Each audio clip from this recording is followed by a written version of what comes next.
Hello everyone. Hope you are all fine. Today we are going to discuss military and security developments, military and security strategy of China, जो कि report शाया की है. किसने report by December 2022 के अंदर एक रिपोर्ट आई है, यूएस ने दी है. यूएस के जो स्टेट डिपार्टमेंट है, जो कि उनके इंटेलिजेंस डिपार्टमेंट्स हैं, उन्होंने एक रिपोर्ट सबमिट की है जिसमें उन्होंने मिलिट्री एंड सिक्योरिटी डेवलपमेंट्स बताई हैं चाइना की. ठीक है, तो आज हम उसकी पूरी चाइना की जो स्ट्रेटजी है, नेशनल डेवलपमेंट स्ट्रेटजी जिसको आप कह सकते हैं, नेशनल सिक्योरिटी स्ट्रेटजी कह लें या चाइनाज नेशनल स्ट्रेटजी विजन 2049 के नाम से इन्होंने पूरा उसके अंदर रोड मैप बताया. यूएस ने बेसिकली यूएस ने वो अपनी एक नेशनल सिक्योरिटी स्ट्रेटजी बनाई है, जो कि मैंने एक वीडियो बनाई है, उसके ऊपर पूरी डिटेल में एक्सप्लेन किया है कि क्या what is national security strategy, what its aims, what US wants to achieve in future world order, और ये सारी चीज़ें मैंने इसमें एक्सप्लेन किया. और उसी में एक चाइना को एक कॉन्सिक्वेंशियल थ्रेट कहा गया है, consequential long term competition China के साथ यूएस ने उसमें एक्सप्लेन किया है. तो उसी चीज़ का ये पार्ट है कि एक यूएस ने एक रिपोर्ट सबमिट करवाई अपनी डिपार्टमेंट, जिसमें चाइना की पूरी नेशनल सिक्योरिटी नेशनल स्ट्रेटजी को एक्सप्लेन किया गया, स्पेशली मिलिट्री डेवलपमेंट्स के अंदर. मिलिट्री और सिक्योरिटी डेवलपमेंट्स आज हम इसकी देखेंगे चाइना की, जो कि रिपोर्ट यूएस ने सबमिट कराई है 2022 के दिसंबर के अंदर. ठीक है, सबसे पहला तो चाइनाज नेशनल स्ट्रेटजी है क्या, विजन 2049 का है. एम्स टू अचीव, चाइना की जो नेशनल स्ट्रेटजी है वो ये एम करना चाहिए, the great rejuvenation of Chinese nation. Chinese nation को रिवाइव करने का प्लान है बाय 2049 का उनका प्लान है. ठीक है, ये प्लान आपको बहुत लेटेस्ट डेवलपमेंट है, ये लाजमी पता होनी चाहिए. Determined pursuit of political, social and military modernity to expand the PRC's, people republic of China's national power, perfect its governance and revise the international order in support of the Beijing system of governance and national interest. तो इसमें ये कहना चाह रहा है कि China चाहता है नया सिस्टम ऑफ गवर्नेंस इम्पोज करना चाहिए, न्यू इंटरनेशनल ऑर्डर लेके आना चाह रहा है bye improving it's governance, social mobility, social military modernity, सारी चीज़ों को इतना मॉडर्न करके कि दुनिया के अंदर अपना सिस्टम को इन्फोर्स किया जाए. ठीक है, PRC, people republic of China perceive US as major obstacle in its national strategy. अब उसकी ये जो पूरी नेशनल स्ट्रेटजी है ना, कि वो रिवाइव करेगा चाइनीज नेशन को, उसके अंदर वो ये समझता है कि यूएस एक थ्रेट है, यूएस एक हिंडर है, यूएस एक ऑब्स्टेकल है. People's republic of China views strategic competition in terms of rivalry. अब वो स्ट्रेटेजिक कंपटीशन देखता है यूएस को विद राइवलरी समझता है उसके साथ, और क्लैश ऑफ आइडियोलॉजिकल सिस्टम को हाईलाइट किया गया है कि आइडियोलॉजिकल सिस्टम का क्लैश है, democracy versus authoritarianism, authoritarianism versus democracy का कॉन्सेप्ट है यहाँ पे. पूरा जो राइवलरी आइडियोलॉजिकल सिस्टम्स का डिफरेंस है, यही मैं आपको बता रहा हूँ कि एक रिसेंट आर्टिकल दिसंबर 2022 के अंदर माइकल सिंह का आर्टिकल है इंटरनेशनल उसके अंदर फॉरेन अफेयर्स के अंदर, उसने भी यही चीज़ हाईलाइट की कि यूएस इज परस्यूइंग, उसने तो मल्टीपोलर आएगा और पूरी सारी चीज़ों को एक्सप्लेन करके ये बताया कि यूएस परस्यू कर रहा है इस कंपटीशन को ओवरऑल डेमोक्रेसीज वर्सेस अथॉरिटेरियनिज्म के कॉन्टेक्स्ट के अंदर. तो यही वाली चीज़ इधर भी हमने हाईलाइट देख ली है, यूएस की रिपोर्ट है बेसिकली ये. अच्छा, नेक्स्ट आ गया, एक तो ये वाला आर्ग्यूमेंट हमें समझ आ गया कि चाइना की नेशनल स्ट्रेटजी है क्या. ठीक है, और चाइना उसको किस तरीके से यूएस को परस्यू करता है, इसके अंदर हमें ये समझ आ गई. दूसरी चीज़ इसके अंदर जो इंपॉर्टेंट थी इस वाली रिपोर्ट के अंदर, वो ये है कि मिलिट्री सिविल फ्यूजन का कॉन्सेप्ट दिया है चाइना के अंदर. चाइना के अंदर यूएस ने हाईलाइट किया है कि एक विजन है जिसको आप कहते हैं military civil fusion developmental strategy. अब मिलिट्री सिविल फ्यूजन का क्या कॉन्सेप्ट है? मिलिट्री सिविल फ्यूजन का कॉन्सेप्ट ये है कि China aims to fuse its security and development strategies to build an integrated national strategic system and capabilities. वो ये कहना चाह रहे हैं कि वो चाइना एम कर रहा है एक नेशनल स्ट्रेटेजिक सिस्टम बनाना चाह रहा है by integrating its civil and development strategy, security और डेवलपमेंट स्ट्रेटेजीज को फ्यूज कर रहा है, मतलब मिलिट्री और सिविल को एक फ्यूजन बना के एक साथ लेके पूरी, मतलब एक यूनिटी के प्लेटफॉर्म से यूनिटी लेवल पे लेके जाके चाइना को एडवांस करना चाह रहे हैं अपने आप को. अब मिलिट्री सिविल फ्यूजन के अंदर क्या क्या आता है, उसके ऑब्जेक्टिव्स क्या हैं? Develop and acquire advance dual use tech for military purpose. Dual use technology use हो सकती है, सिविल टेक्नोलॉजी हम यूज कर सकते हैं मिलिट्री पर्पस के लिए. Reform of national defence science and technology industries को रिफॉर्म करना है. Serves as a broader purpose to strengthen all PRC instruments. पूरे चाइना को ओवरऑल स्ट्रेंथन करने का जो पर्पस है वो इस मिलिट्री सिविल फ्यूजन के अंदर आता है। ये बहुत इंपॉर्टेंट कॉन्सेप्ट है, हम बेसिकली इससे लर्न कर सकते हैं। हम इसको पाकिस्तान के लेवल पे इनकॉर्पोरेट कर सकते हैं। हम ओवरऑल इससे बहुत सारी चीज़ें एक्सट्रैक्ट कर सकते हैं इस पूरी रिपोर्ट के अंदर, जो कि चाइना की हम डेवलपमेंटल स्ट्रेटजी, नेशनल सिक्योरिटी, जैसे कि चाइना की, अब इसको बेसिकली आप यूँ समझ लेंगे जैसे यूएस की नेशनल सिक्योरिटी स्ट्रेटजी आई, रशिया की भी एक स्ट्रेटजी आई है, जापान ने अभी रिसेंटली एक स्ट्रेटजी लॉन्च की अपनी नेशनल सिक्योरिटी से related, security advancement, security investment को एडवांस करने के लिए उन्होंने एक टारगेट रखा है 5 साल के अंदर इन्वेस्टमेंट्स को डबल करने का, 2% जीडीपी को अपना लेके आएंगे। इसी तरीके से चाइना की भी इन्वेस्टमेंट समझ लें, चाइना की डेवलपमेंट्स के अंदर हम उसको ये चीज़ को हाईलाइट कर सकते हैं, चाइना की नेशनल स्ट्रेटजी विजन 2049। आपको सारी चीज़ों को कॉन्सेप्ट लो लेके चलना, जैसे पाकिस्तान को हम एनएसपी से रिलेट करते हैं, एनएसपी 2022 पाकिस्तान ने एक लॉन्च किया, हम तो उसके आर्गूमेंट्स बना के हम सारी बातें करते हैं। इसी तरीके से हमें अगर चाइना की डेवलपमेंटल और इन्वेस्टमेंट और मिलिट्री स्ट्रेटजी को एक्सप्लेन करना है तो हमें ये वाली रिपोर्ट को एक्सप्लेन करना होगा कि चाइना की नेशनल स्ट्रेटजी 2049 है। इसी तरीके से इसमें मिलिट्री सिविल फ्यूजन हमने पढ़ लिया।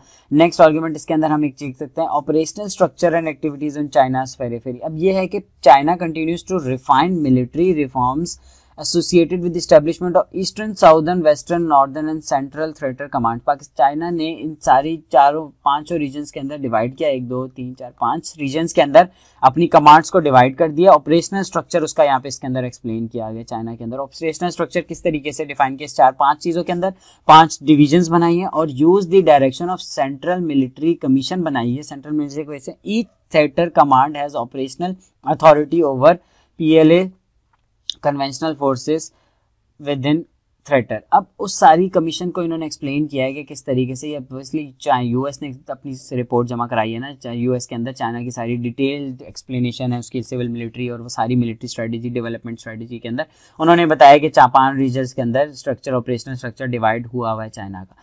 फिर ये बताया उसके अंदर कि चाइना ने एक स्ट्रेटेजिक सपोर्ट फोर्स भी बनाई है। ये सारी मिलिट्री डेवलपमेंट्स पढ़े ना, हमें इसमें 2 चीजें उसने बताई हैं कि जॉइंट लॉजिस्टिक सपोर्ट फोर्स बनाई है, नंबर 1 एक ये बनाई है और दूसरी ये वाली बनाई है। इसके अंदर बेसिकली चाइना की बहुत एडवांस स्टडीज और सारी चीजें इन्होंने एक्सप्लेन की हैं।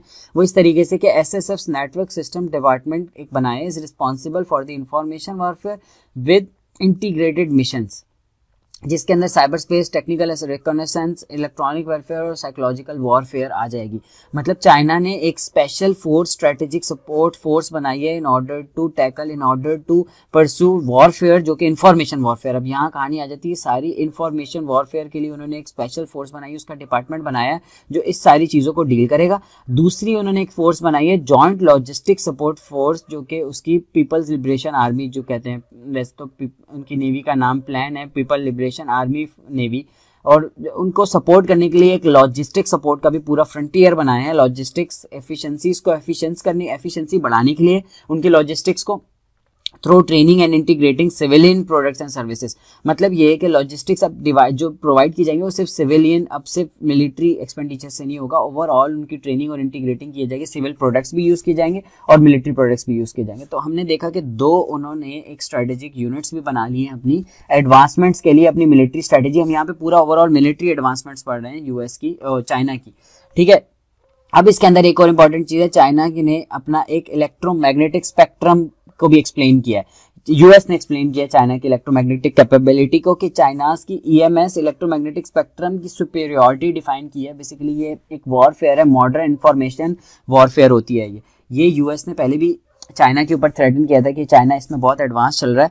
तो हम भी यही देखने लगे हैं यहाँ पे कि किस तरीके से चाइना के पास स्पेस सुपीरियरिटी है, ability to control the space enabled information sphere, space की इंफॉर्मेशन स्फीयर कंट्रोल करने की उसकी एबिलिटी है।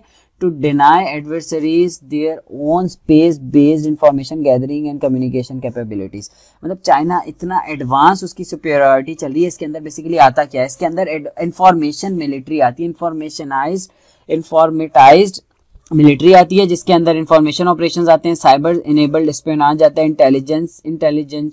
इंटेलिजेंटाइज्ड वॉरफेयर आती है, जिसमें आप एआई को यूज करके पूरी वॉर लड़ी जाती है। इसको आप बेसिकली मॉडर्न इंफॉर्मेशन वॉरफेयर कहते हैं, जिसको मैं पहले पूरी बात एक्सप्लेन कर रहे हैं कि चाइना ने यहाँ पे बहुत अपनी सुपीरियरिटी हासिल कर ली है इस पूरी स्पेस के नेटवर्क के अंदर, जिसको आप इंफॉर्मेशन वॉरफेयर करना चाह रहे हैं। अब इसके अंदर बेसिकली दो चीज़ें जैसे हमने पढ़ा है कि space and counter space capabilities develop कर ली है चाइना ने, और उसने न्यूक्लियर डेवलपमेंट, न्यूक्लियर कैपेसिटीज़ भी डेवलप कर ली हैं इसी के अंदर।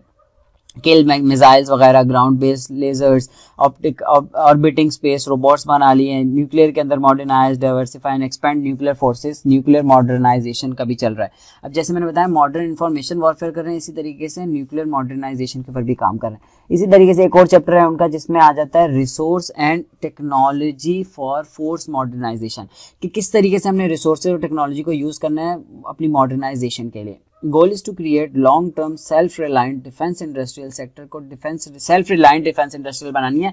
हमने अपनी industry, security industry, development forces को अगले पे डिपेंडेंट नहीं करना, इम्पोर्ट, मतलब इस तरीके से समझ लें कि डिफेंस स्ट्रक्चर जो है ना, डिफेंस इंडस्ट्रियल स्ट्रक्चर को डिपेंडेंट नहीं करना, मतलब सेल्फ रिलायंट करना। जैसे पाकिस्तान को सारी चीज़ें तो बाहर से आ रही होती है, चाइना ही दे रहा होता है, यूएस से आ रही होती है, सेल्फ रिलायंट तो है ही नहीं इंडस्ट्रियल सेक्टर पाकिस्तान का, वो भी डिफेंस वाला।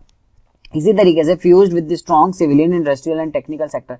ओवरऑल इसमें यही बात चल रही है कि सारे मिल के चाइना की इंडस्ट्री, चाइना की मिलिट्री को स्ट्रॉन्ग करेंगे, चाइना की सिक्योरिटी को स्ट्रेंथन करेंगे, आइदर सिविलियन और मिलिट्री, सारे मिलके। ठीक है, इसके अंदर फिर एक और कॉन्सेप्ट है China belt and road initiative को इन्होंने हाईलाइट किया है। यूएस ने हाईलाइट किया ना, यूएस की रिपोर्ट है, लेकिन यूएस ने चाइना के ऊपर रिपोर्ट बनाई है। ठीक है, China uses BRI to support इस स्ट्रेटेजी। अच्छा, चाइना ने, अब वो ये बताना चाह रहे हैं कि जो इनका विजन है ना 2049 का, उसको बीआरआई को यूज किया इन्होंने अचीव करने के लिए। Global transportation expansion, trade linkages और इकोनॉमिक इंटीग्रेशन का इनका प्लान है। China enhance it's relation with Africa, middle east और लैटिन अमेरिका के साथ इन्होंने अपने रिलेशन एनहांस किए। ये बात बताइए, चाइना ने बेसिकली वो कहना चाह रहे हैं रैंक किया है कंट्रीज को। सबसे पहले इन्होंने बताया कि चाइना ने पाकिस्तान को सबसे नंबर 1 पे रखा है, जिसको उसने कहा all weather strategic partner.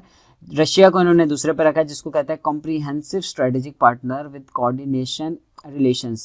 Next is Brazil and other states, South and South Asian states को उन्होंने कहा all round strategic partner relations, कि मतलब चाइना ने रैंकिंग्स दी हुई है सबसे ऊपर जिसमें पाकिस्तान का नाम आता है। ये यूएस की रिपोर्ट के अंदर बेसिकली हम ये सारी चीज़ें हाईलाइट हुई है, पाकिस्तान का नाम भी यूएस की रिपोर्ट के अंदर हाईलाइट हुआ है कि चाइना की कोलैबोरेशन पाकिस्तान के साथ बहुत ज़्यादा हो रही हैं और हो रही हैं।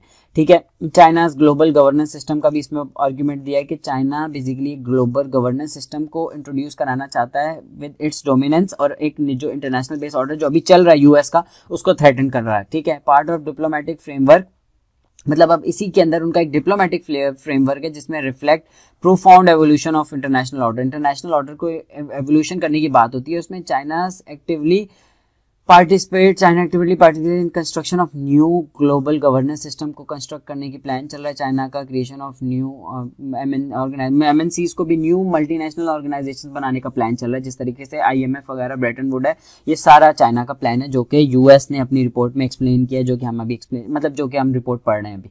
फिर इसके अंदर चाइना और पाकिस्तान का क्या क्या जिक्र है वो हमने अलग से हाईलाइट किया कि पाकिस्तान को कहाँ कहाँ मेंशन किया गया है, पाकिस्तान का कहाँ कहाँ नाम है चाइना की नेशनल स्ट्रेटेजी के अंदर। सही है, सबसे पहले पाकिस्तान को इस रिपोर्ट के अंदर मेंशन किया ऑल वेदर स्ट्रेटेजिक पार्टनर के तौर पे मेंशन किया। चाइना ने एक्सपैंड किया, इस रिपोर्ट में ये बताया कि चाइना ने अपने टाइज को एक्सपैंड किया हिस्टोरिकल पार्टनर्स पाकिस्तान और रशिया के साथ।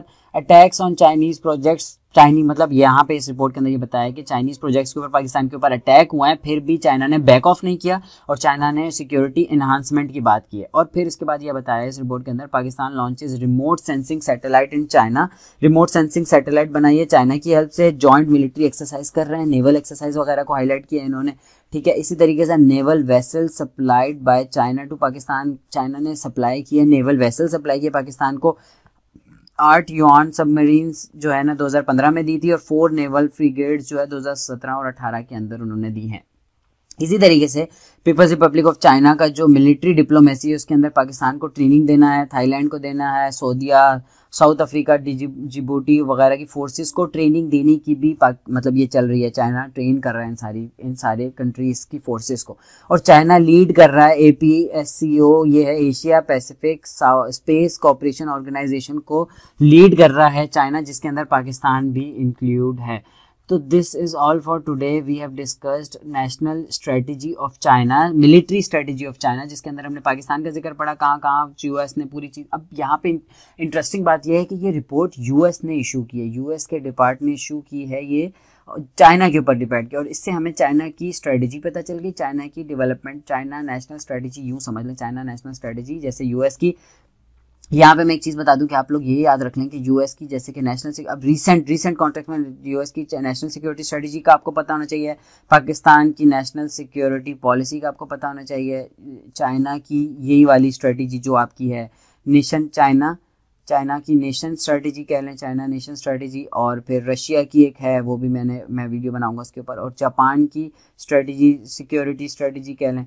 तो ये सारी सिक्योरिटी स्ट्रेटजी आपको रीसेंट कॉन्टेक्स्ट में पता होनी चाहिए, तभी आप ये सारे अच्छे तरीके से आपको बेसिकली उनका स्टांस पता चल रहा है कि वो क्या करना चाह रहे हैं। तो we have discussed this report on China's military advancement, जिसके अंदर उन्होंने अपनी इकोनॉमिक चीज़ों को भी हाईलाइट किया है, अपनी रिसोर्स मॉडर्नाइजेशन को, न्यूक्लियर वेपन्स की बात हो रही है, space counter space China, electromagnetic spectrum जिसके अंदर मॉडर्न इंफॉर्मेशन वॉरफेयर की बात हुई है पूरी, जिसके अंदर 2 यूनिट्स हमने पढ़े, स्ट्रेटेजिक सपोर्ट फ्रंट और जॉइंट लॉजिस्टिक सपोर्ट फ्रंट, और इसके अंदर हमने उसकी पेरिफेरी के अंदर की एडवांसमेंट्स देखी, ऑपरेशनल स्ट्रक्चर देखा, फिर मिलिट्री फ्यूजन बहुत इंटरेस्टिंग कॉन्सेप्ट था वो देखा, और हमने देखा है कि क्या उसका विजन 2049 है चाइना का national strategy, China's national strategy military and security developments की रिपोर्ट जो कि यूएस ने दिया है वो हमने आज स्टडी किया, जो कि दिसंबर 2022 के अंदर है। I hope you enjoyed this video, thank you so much for listening, अल्लाह हाफिज़, keep connected for more interesting videos, thank you.